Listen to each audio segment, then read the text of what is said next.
Salve para você que não é gado! Eu sou o professor Ricardo Campos e hoje vamos falar da polêmica entrevista concedida por Putin ao jornalista Tucker Carlson no dia 6 de fevereiro.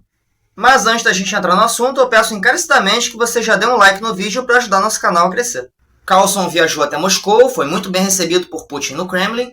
A entrevista foi postada no canal do apresentador e ultrapassou as 100 milhões de visualizações. Talvez mais interessante do que a entrevista em si tenha sido a repercussão que ela gerou dentro dos Estados Unidos. Tucker Carlson tem sido muito criticado e até ameaçado tanto por democratas quanto por republicanos que apoiam a Ucrânia. Tudo isso por exercer seu direito à liberdade de imprensa. Terra da liberdade quanto, né? E para você que não tem paciência para vídeo longo, eu vou resumir a entrevista parte por parte. Caso você não esteja familiarizado com a questão, eu vou postar aqui nos comentários o vídeo Situação da Ucrânia em menos de 10 minutos. Quem não assistiu, eu recomendo que assista e não esqueça de dar o like, ok? Putin começou a entrevista falando sobre a formação territorial da Rússia e da Ucrânia, destacando que ambas as nações têm uma história em comum. Lembrou que na Baixa Idade Média a fragmentação da antiga Rússia tornou aqueles reinos fracos e facilitou a anexação de parte da região pelos mongóis, e que depois parte da atual Ucrânia foi anexada pelos lituanos. Ou seja, enalteceu a ideia de que o afastamento de Kiev e do resto da Rússia só favoreceu a povos estrangeiros e prejudicou tanto a Kiev quanto Moscou. Aí ele continua falando sobre a relação entre as regiões ao longo da história, até a Primeira Guerra Mundial, quando então o Império Austro-Húngaro volta a incentivar a russofobia no território da atual Ucrânia.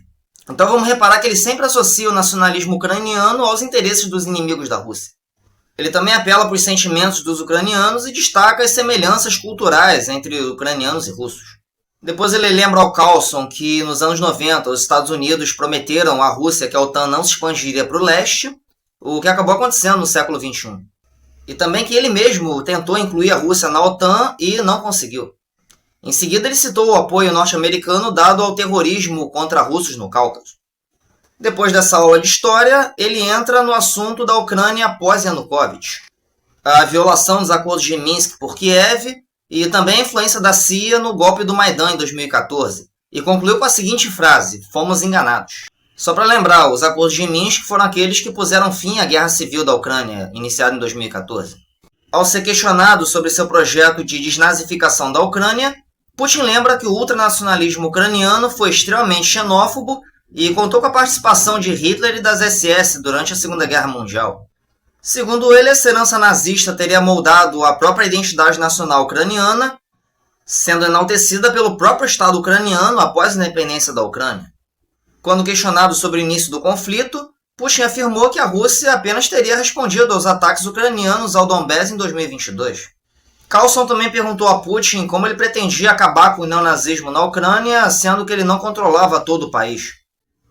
O presidente russo respondeu que ele pretendia fazer isso diplomaticamente através de acordos com o governo ucraniano. Ele também disse que não conversava com Biden desde antes da operação militar na Ucrânia, mas, quando questionado sobre a última conversa que ele teve com o presidente dos Estados Unidos, Putin se recusou a entrar em detalhes, o que aliás me pareceu um pouco suspeito, né? Disse que a Rússia não tem nenhuma intenção de atacar nenhum país da OTAN, que essa ideia seria só uma propaganda ocidental para amedrontar a população do Ocidente e usar dinheiro público para financiar a Ucrânia, e que também estaria disposto a negociar diplomaticamente o fim da operação militar.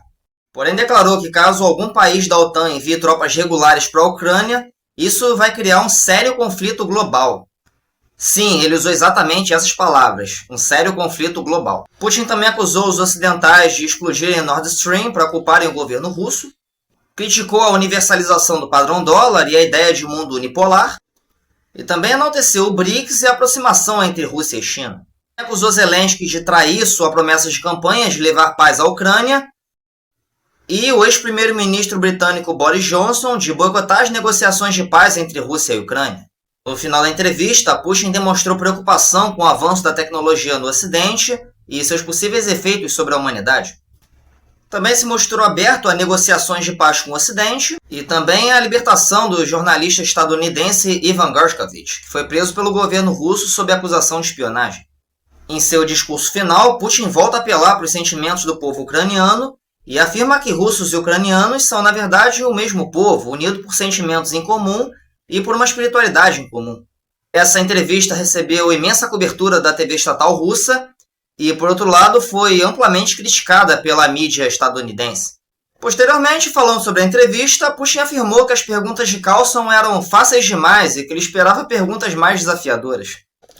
Se você gostou desse vídeo, então deixe seu like, se inscreva no canal, ative o sininho e fique ligado no isentão. Agradeço a atenção de todos, espero que tenham gostado do vídeo e continuem nos acompanhando. I don't ever slow up, no I don't take shit, I got no love for the fakeness.